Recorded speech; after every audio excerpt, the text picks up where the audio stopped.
But today we're going to analyze the game between Alexander Donchenko and Ian Nepomniachtchi, which in my opinion has been the best and most intriguing game of the tournament so far. If we take a look at the game here, it begins with an open Sicilian, Najdorf Variation. Bishop to d3, a known variation against the Najdorf, but it was always considered a bit of a third-rate sideline. Recently, with some new ideas, it's kind of become a first-rate sideline.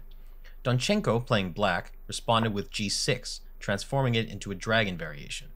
White pawn to f3, bishop to g7, bishop to e3, which is a pretty normal development for a dragon. Now usually in this position, black will play knight to c6, and white's bishop is going to retreat down here to e2 because the bishop is pretty misplaced on the d3 and the dragon variation. Pawn to h5, trying to prevent white's push on g4, expanding on the king side, preventing the typical queen d2, bishop to h6 idea. In the game, Donchenko played knight bd7. White played queen to d2, with the mainline idea to prepare the bishop to go on h6. Now if black castles kingside and white successfully manages to get rid of that bishop, black's going to have a very difficult time defending this. Black pawn to b5, counterattack on the queen side. White responds with a4. Black decides to push the pawn a little bit further down to b4. Knight to a2, pawn to d5, white takes, and black takes.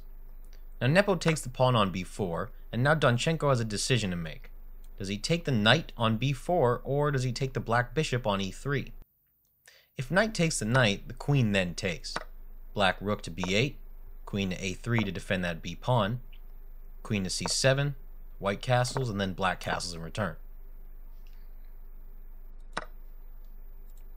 Black eventually decides to take the bishop. Queen takes back, black queen to c7, black sacrificed a pawn for the bishop pair. Now in this position, Nepo castled on the queen side, shocking everyone in a position where he's got an undefended pawn on a4, and black essentially has all of his pieces, including that dragon bishop on g7, developed towards the queen side. A more normal continuation from white could be pawn to c3, stabilizing the knights on b4 and d4, and everything is now protected. Black would find himself in a difficult position here, because if he castles next move, it would allow knight to d5, attacking both the queen and the pawn on e7. White can get away with the move because the knight capture will put black in check, giving white time to castle. Therefore, the queen and king are not on the same file anymore, and Donchenko, being down 2 pawns, will slowly but surely go toward another loss. After white plays pawn to c3, black should play either bishop to b7 or pawn to e6. White could then try to castle to put more pressure on the center. One quick line could be bishop to b7, castle, knight to c5, attacking the bishop while also unblocking the queen from defending the e7 pawn. Bishop back to c2, black castles, and the game will continue with a battle to control the center, with black having a lot of options here. Rook to d8, pawns e5 and f5 can push at the right moment. On the same side, black is down a pawn, and white has a 3 versus 1 advantage on the queen side. And white is a strong position with no major weaknesses. But Nepomniachtchi, after quite some time, finally decides to castle on the queen side. Now you won't see this move very often in such high-level tournaments. Black bishop to b7, which cuts the knight from jumping to that d5 square, bishop to e4, and now black castles on the king side. Now what more could we ask from a Sicilian than an opposite side castle position? And from here the game's going to become even more interesting. Even the computer approved Nepo's castling choice, and the position is equal. It's much harder for white to find the right move, while Donchenko's next move seems to play themselves, trying to bring his rook to the b and c file and going after the a4 pawn. One small inaccuracy from white and the game is going to be lost. This is why Ian spent a good portion of his time on those next few moves. Now right now he was down on time. He had 1 hour and 7 minutes while Donchenko had 1 hour and 25 left. According to Stockfish, the best move in this position is bishop takes, which is exactly what Nepo played, simplifying this complicated position. Queen then takes back. Nepomniachtchi again played the smartest move in this position, knight d to c6. It's a difficult move to see because it seems like it could run into all sorts of problems, but tactically this move works out. Now Donchenko played a5, trying to separate the knights. Also, if the knight on b4 moves, black has a powerful attack when queen takes on b2. White's best move here is to take the pawn on e7, either with the queen or the knight. If the knight takes, king moves to h8, queen to e4, black queen takes the knight, and after the queen exchange, the rook captures the knight on d7. Rook takes a4, and the game will continue being equal. In the game, Nepo took the pawn with the queen. Black takes on b4, queen takes d7, inviting black for a queen trade. If black accepts the exchange, after the rook takes, black's going to capture on a4. Rook to d1 because of the a1 threat. Bishop comes out to f6. b3 trying to prevent that black pawn from advancing even further. The rook moves back, and the game's going to continue with white trying to capture that b pawn, while black is going to try and make it a queen. In this position, white cannot take the pawn with the knight, because it's going to end in a checkmate in only 3 moves. Black bishop to c3, and now rook to a1 is going to be unstoppable. In the actual game, Donchenko refused the queen trade and played queen to b6 instead, because white's position is much harder to play, and even a tiny mistake from Jan will be decisive. White can't play pawn to a5, because black will gladly give up an exchange to build a monstrous attack. The white king has no good way of escaping here. King to b1 is not a good idea, because after black rook to a8, the only way to prevent mate is by giving up your queen. You can't go back to c1 because of that bishop to h6 check. If white pawn moves to c3, black pawn to b3 then cuts the square away from the king. If black moves to b3, it's checkmate in 1. So white's going to have a very difficult position to hold if they play a5. Another option for white is to play king to b1 right away, getting away from all possible checks, but this allows black to play b3. Pawn takes, black queen takes, and after that, white's going to need to play the absolute perfect move to survive and make it a draw. Knight to e7, check, black king to h8, queen to b5, black queen takes on a4, white takes, black takes, and rook to d2. If white plays rook to d2 immediately after that knight check, this leads to a losing position. Black rook takes on a4, queen to d5, black queen to e3, knight to c6, rook to a8, rook hd1, and white is slowly getting crushed. All these moves are reasons why Donchenko didn't end up trading queens, and it puts white in a position to think really hard about the next moves in order to draw the game. White plays knight to e7, check, black king to h8, and knight to d5. It's an excellent move by Nepo, again the best in this situation. Now it's Donchenko's time to make a choice. Where does he put his queen? Dropping it back to b8 and continuing with his plan to push the b pawn? Rook he1, black pushes the pawn, but after the c3 push, even though the position is scary for white with the possible mating net provided by the pawn, black has no real way to convert this. Black queen to h2, rook e2, and the game's going to continue on. If the black rook moves to d8 instead of queen to h2, this gives white an advantage. Queen takes on f7, black rook takes on a4, and both parties are racing to deliver the fastest checkmate, and in this situation, it's going to be white. Rook to e7, and now the best defensive response is rook to g8. This gives white a 1.2 advantage according to Stockfish. However, in the actual game, black decides to play queen to f2. The best move in that position was actually queen to f8. Now, white plays b3, solidifying the pawn chain and stopping black from pushing b3. Jan played this move now because early in the game, if he had made that move, black could have created a battery either on the b file or on the a1 g7 diagonal, taking advantage of white's weaknesses on the black square, and a checkmate threat will surely come. Now with the queen move on f2, white has control of the d4 square if black ever decides to use that for an attack. Rook to d8 was a big move from Donchenko. Queen to b5 then keeps an eye on the knight while also attacking the b pawn. Black can't take the knight. Why take the knight and give up an exchange when you're already down 2 pawns? Because the knight guards the e3 square here, allowing the queen to check and try to infiltrate the king's territory and then deliver a checkmate. But this won't work because after the queen takes, black queen checks, and white blocks with his queen, while also attacking the b pawn. Black has no checkmating options in this position, and soon going to run out of ideas completely. If the rook takes back, black queen, e3, check. King to d1, bishop to b2, threatening the checkmate on c1, rook to d2, and black bishop to c3, again with the renewed threat. After rook to d3, the queen has no good square to continue the pressure. Taking the knight won't work. Instead, Donchenko decides it's time to chip away at white's kingside pawns. Queen takes g2. White can't take the pawn on the b-file right now because it would be a disastrous blunder. It would leave the knight completely undefended, free for black to capture. If queen takes, rook takes the knight. White can't capture black with the d-rook because the h-rook is hanging, and black would take it with a check. Queen to f1 is then played, inviting again for a queen exchange, and once again, black refuses, instead moving queen to g5, check, and pawn to f4. If white moves his king, then the knight will fall. Queen to h5 keeps up the attack on the knight, and the queen to c4 defends it. Rook to c8 basically forces white to capture the pawn with the queen, which is the least desirable way to capture it, because then it allows the black queen to move to e2. Queen takes pawn, and Donchenko plays the brilliant rook sack, rook to c2. Now for the first time in the game, the evaluation bar has gone into black's favor, even if it's only a 0.2 advantage. The king then captures, and black has to find the absolute perfect sequence of moves here. He can't start with queen to f5, because if so, all the advantage is going to be lost. Rook to d3, rook to c8, check, king to d2, queen to g4, trying to go to g2, but then white plays queen to e4, preventing that. The only line that's going to work for a queen check is if the white king goes back to c1 instead of blocking with the rook. Black rook to c8, putting him in check. The only legal move now is to block it with the queen or with the knight. Queen blocks, black takes, white takes, and now black is winning. The right follow-up, which is what was actually played of the game, is to start with the rook check. Now white has to decide how to escape this. The best move in this position is quite an unnatural one. It's actually to move the king towards the center of the board.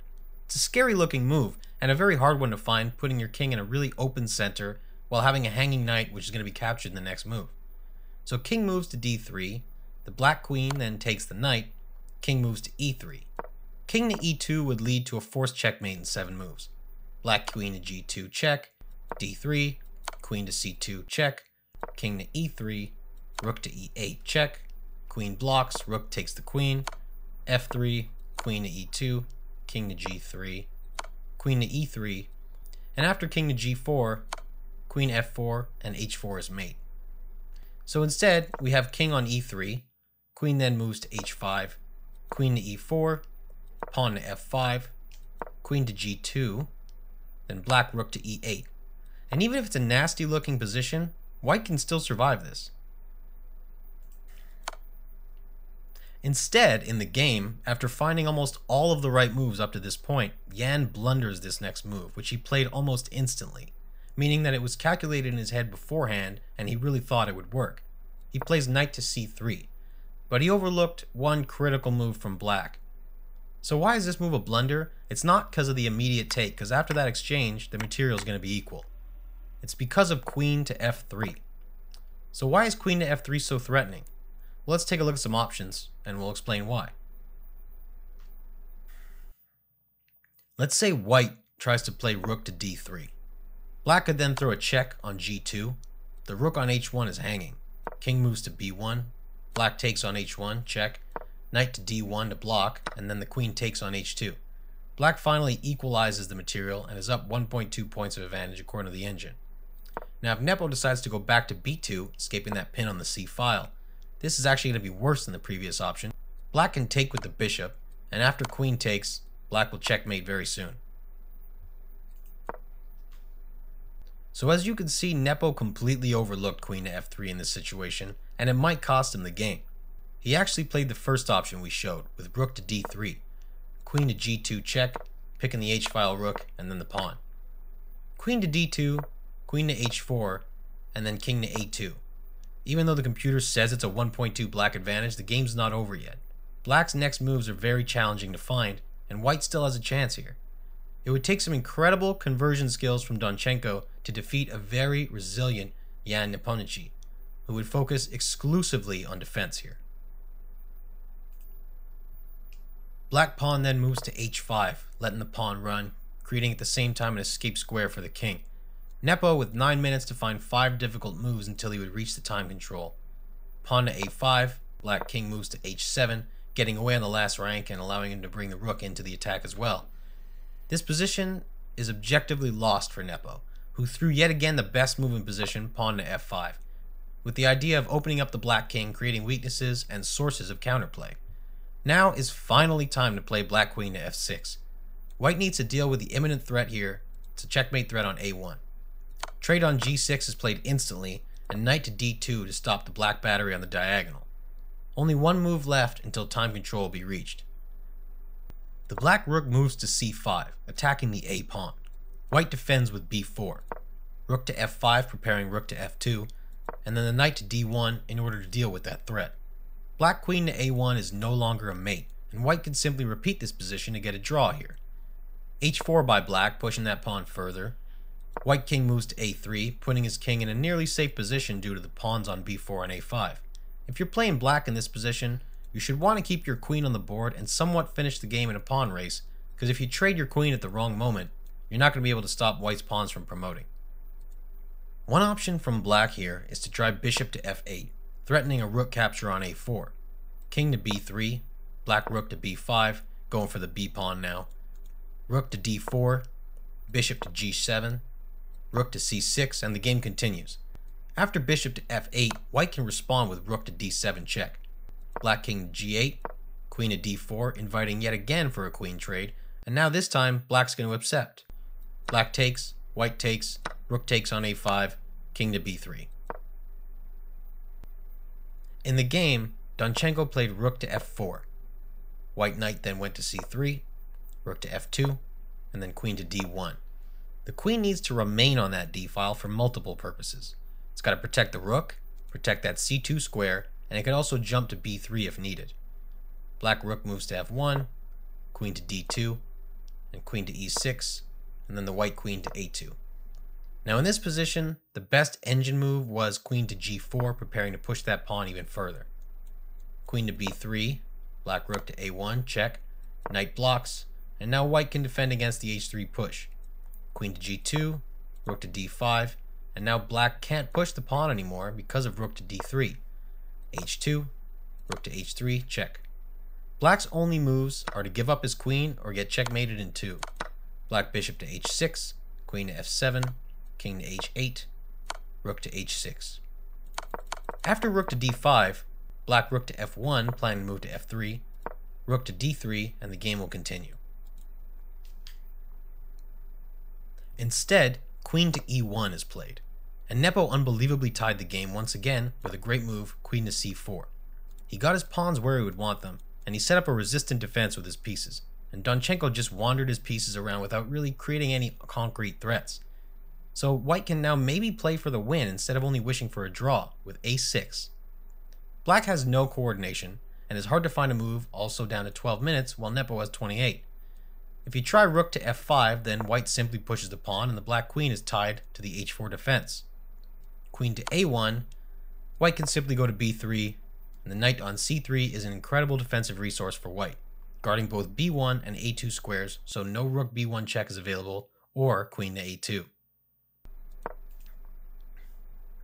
Queen to c1 check was played in this game. King b3 and rook f4, kicking the queen with a tempo and undermining queen strength and threat on h4. White decides to play queen c7, and now rook d7 becomes a serious threat. So how would black respond here? If king to h6, there's a crazy line with rook d7, rook f3, rook takes bishop, rook takes knight, and after all the trades, white's going to promote first on a8, and at the same time it's going to stop black's promotion on h8. Rook to f2 is played by Donchenko, who's only got 4 minutes left on the clock, whereas Nepo's got 27 minutes left. Black's plan with rook to f2 is to draw the game, by finding some perpetual checks, the only good option he's got here, with b2 check and queen a1. Rook to d7 still seems like the obvious move, and is in fact the best move in this position, which again Nepo did find in this game. Now, no matter which check you give, the king can slip through a4, b5. Queen to c2 check was played. King to a3. This is still a perpetual check with the right play from black. Now remember, you can't take the knight on c3 because the black bishop can't take back because of the pin. Queen to c1, king to a4, queen to a1, king then to b5, queen to f1, check. If Nepomniachtchi decided to go to king b6, then rook f6 check. If you played king to b7, then the king would be safer near your pieces. Black then plays this devastating move, queen to a6. The king runs away, black rook to f8, Rook to d8, trade, the bishop is unpinned, and comes to e5 with a check, and white loses his queen. Now if you instead block with the queen after trades, rook to c2 wins the knight, and white won't be able to promote his pawn. The hardest move to find in this situation if you want to go for the victory is actually king to c5, once again putting the king right towards the center of the board where it's open to all sorts of attacks, with the intention of blocking the rook check with a knight, and you might get a queen trade and a pawn race, in which white's pawn seems to be in a much better position to promote. But in the game, Jan didn't take the risk and he played king back to a4, which then led to a perpetual check draw. King to a4, queen to a1, king to b5, queen to f1, and so on. That was a wild game from the grandmasters Alexander Donchenko and Ian Nepomniachtchi, with both sides having their chances of winning the game, displaying a brilliant game at the end of round 4 of the Tata Steel tournament.